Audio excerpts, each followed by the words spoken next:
अब इसमें पेट्रोल की कीमत इतना % प्रति लीटर बढ़ जाती है, इसकी खपत कितने प्रतिशत कम की जानी चाहिए ताकि इसके खर्च पर केवल 33% बढ़े, है ना। तो इसके लिए फॉर्मूला बताते हैं।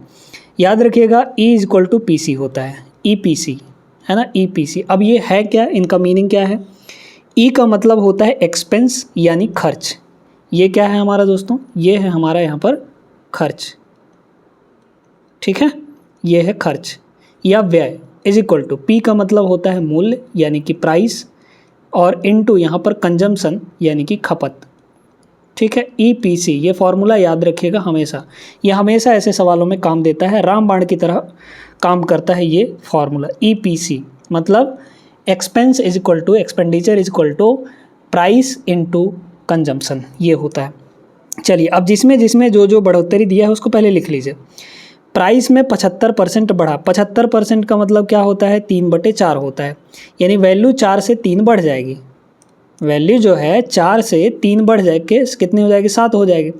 ये प्राइस है आपका, मतलब पहले 4 था, अब कितना हो गया, 7 हो गया। फिर इसके बाद कह रहा है इसके खपत में क्या करें हम, कि खर्चा जो है एक्सपेंस, अब एक्सपेंस कितना बढ़ रहा है, एक्सपेंस जो है 33% बढ़ रहा है, तो 33% की फ्रैक्शन वैल्यू कितनी होती है, 33 बटे यहाँ पर 100, है ना, कितना होता है, 33 बटे 100 होता है।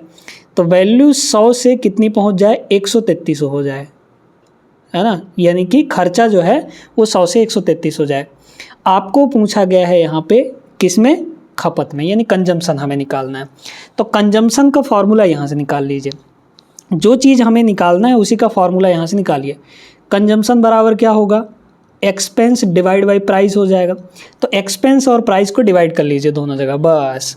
तो यहाँ है 100 डिवाइड बाई 4, एक्सपेंस कितना है 100 डिवाइड बाई 4, है ना, तो 100 बटे 4 करेंगे तो ये 25 आ जाएगा, और 133 बटे 7 इधर कर देंगे क्योंकि एक्सपेंस डिवाइड बाई प्राइस। अरे भैया एक्सपेंस कितना है बाद वाला, 133, और प्राइस कितना है 7 है, तो इसको डिवाइड करेंगे तो 7 एकम 7, 7 नहीं हो 63, है ना। तो अब देखिए कि आपका जो कंजम्पशन है वो क्या हो रहा है, 25 से 19 हो रहा है, यानी कि कम हो रहा है। कितना कम हो रहा है, 6 की कमी हो रही है कि नहीं। ये 6 की कमी किस पर हो रही है, यहाँ पर शुरू में कितना था 25, तो 6 बटे 25 हो जाएगा। बस यहाँ से आपका आ गया कितना, 100% से मल्टीप्लाई करते ही ये परसेंटेज में आ जाएगा, ठीक है। तो 25 चौके 6 और 6 चौके 24%, तो 24% is the correct answer, option number C होगा। तो इस टाइप का सवाल इस फॉर्मूले के सहारे आप लोग बड़े आराम से बना सकते हैं। क्लियर है बात। चलिए आगे चलते हैं नेक्स्ट क्वेश्चन पर। चलिए यहाँ पर अगला सवाल देखते हैं, उसी टाइप का प्रश्न है। पेट्रोल के मूल्य में प्रति लीटर 80 रुपये की वृद्धि होती है, इसकी खपत में कितने प्रतिशत की कमी कर दी जाए कि इस पर होने वाला व्यय यानी खर्च केवल और केवल यहाँ पे 35% बढ़े, ठीक है। चलिए तो वही EPC लगाना है आपको, है ना। आपको प्राइस कह रहा है कि 80% बढ़ जाता है, 80% की फ्रैक्शन वैल्यू 4/5 होती है, यानी कि जो प्राइस है वो 5 से 4 बढ़ जाएगा, तो 4 बढ़ेगा यानी कि 9 हो जाएगा। तो ये प्राइस का रेशियो आ गया पहले और बाद में। फिर इसके बाद खपत में कितना कमी करें कि खर्चा जो है, खर्चा यानी कि यहाँ पर एक्सपेंडिचर कितना बढ़े, सिर्फ 35% बढ़े। तो 35% की फ्रैक्शन वैल्यू कितनी होती है, 7/20, है कि नहीं, क्योंकि 35/100 करेंगे, 5 से काटेंगे तो 7/20 आ जाएगा। यानी कि वैल्यू जो है एक्सपेंस जो है एक्सपेंडिचर वो 20 से 7 बढ़ जाए, यानी कि यहाँ पर 27 हो जाए। अब ये तो आसान है ना, ये तो आसान है। देखिए क्या करना पड़ेगा यहाँ पे, आप देखिए आपको निकालना है यहाँ पर कंजम्पशन। तो कंजम्पशन क्या होता है, E = P/C।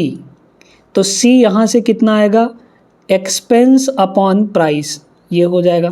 तो एक्सपेंस अपॉन प्राइस करिए, यहाँ पे कितना होगा, एक्सपेंस 20 है, प्राइस 5 है, तो 20/5 यानी कि 4 होगा, 27/9 यानी कि 3 हो जाएगा। तो ये तो आसान था, मतलब कंजम्पशन को 4 से 3 करना पड़ेगा, यानी कितना कम करना पड़ेगा, 1 यूनिट कम, कहाँ से, 4 से। तो 1/4 25%, ऑप्शन नंबर सी इसका करेक्ट आंसर होगा।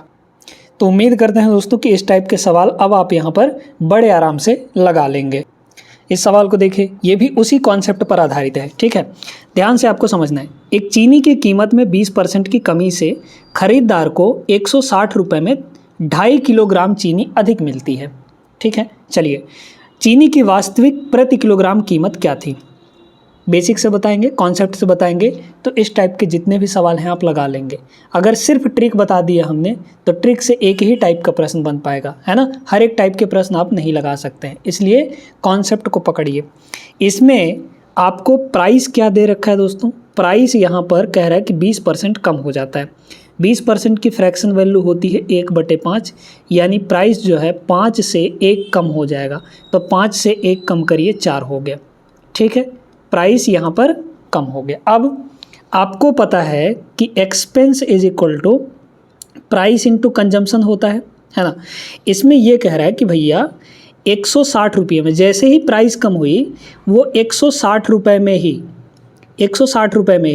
2.5 किलोग्राम चीनी अधिक खरीद पाता है अब, है ना। उसको 2.5 किलोग्राम अधिक चीनी मिलते हैं, यानी कि कंजम्पशन उसका बढ़ गया 2.5 किलोग्राम। लेकिन क्या ये बताइए प्राइस बढ़ गई या घट रहा है।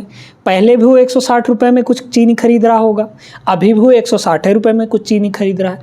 तो जो खर्चा है चीनी पर, यानी एक्सपेंस जो है, ये क्या हो चुका है दोस्तों, कांस्टेंट हो चुका है। अगर एक्सपेंस कांस्टेंट हो गया, खर्चा कांस्टेंट हो गया, तो जिस रेशियो में प्राइस घटेगा उसी रेशियो में आपका कंजम्पशन बढ़ जाएगा। सिंपल सी बात है यहाँ पर, यानी कि प्राइस और कंजम्पशन एक दूसरे के रेसिप्रोकल होंगे। रेसिप्रोकल मतलब कि इन्वर्स में होंगे। तो अगर प्राइस यहाँ पर 5 से 4 हो रहा है तो कंजम्पशन क्या होगा, 4 से 5 हो जाएगा, यानी कि उल्टा हो जाएगा। या फिर इसी चीज़ को आप 1/5 और 1/4 भी कह सकते हैं। तो 1/5 1/4 को सॉल्व करेंगे तो 4 इधर आ जाएगा, 5 उधर चला जाएगा। यानी कि अब जो है कंज्यूम कितना अधिक कर पा रहा है, वो 1 यूनिट अधिक कंज्यूम कर पा रहा है, यानी 1 यूनिट अधिक खरीद पा रहा है। तो 1 यूनिट अधिक खरीद रहा है, लेकिन एक्चुअल में कितना अधिक खरीद पा रहा है चीनी, 2.5 किलोग्राम। तो 1 यूनिट की वैल्यू 2.5 kg हो गई।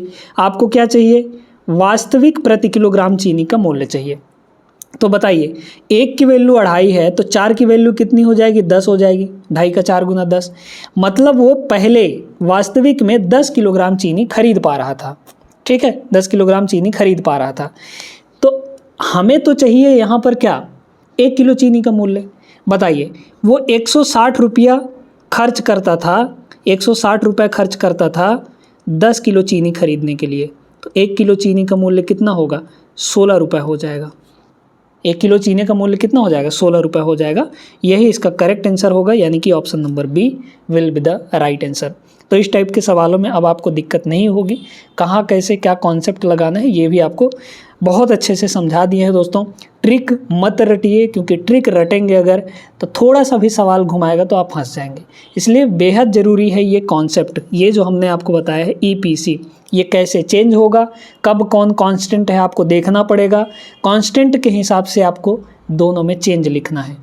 ठीक है दोस्तों, रेलवे युग बैच में आप लोग रेलवे के सभी एग्जाम्स के लिए कंप्लीट मैथ्स पढ़ सकते हैं सिर्फ 99 रुपीज़ में। 99 रुपीज़ में आपको पूरा कोर्स मिलेगा। इसमें अरिथमेटिक भी पढ़ाएंगे, एडवांस भी पढ़ाएंगे। आप अगर ज्वाइन करना चाहते हैं इस बैच को तो हमारे दिए गए व्हाट्सअप नंबर पर कांटेक्ट करिए। बैच के बारे में पूरी जानकारी आपको व्हाट्सअप पर प्रोवाइड कर दी जाएगी। कैसे आपको ज्वाइन करना है, कैसे कहाँ क्या पेमेंट करना है, पूरा प्रोसीजर बता दिया जाएगा। और 15 अगस्त 2026 से एक नया बैच स्टार्ट हो रहा है, अल्टीमेट रिवीजन बैच। इस बैच में हम आपको आदित्य रंजन सर के रेलवे गणित बुक जो 3rd एडिशन आई है उसका कंप्लीट सॉल्यूशन इस बैच के अंदर करवाएंगे। अगर आप ज्वाइन करना चाहते हैं तो हमारे दिए गए व्हाट्सएप नंबर पर कांटेक्ट करिए। बैच की पूरी डिटेल मिल जाएगी और सारा प्रोसीजर आपको बता दिया जाएगा।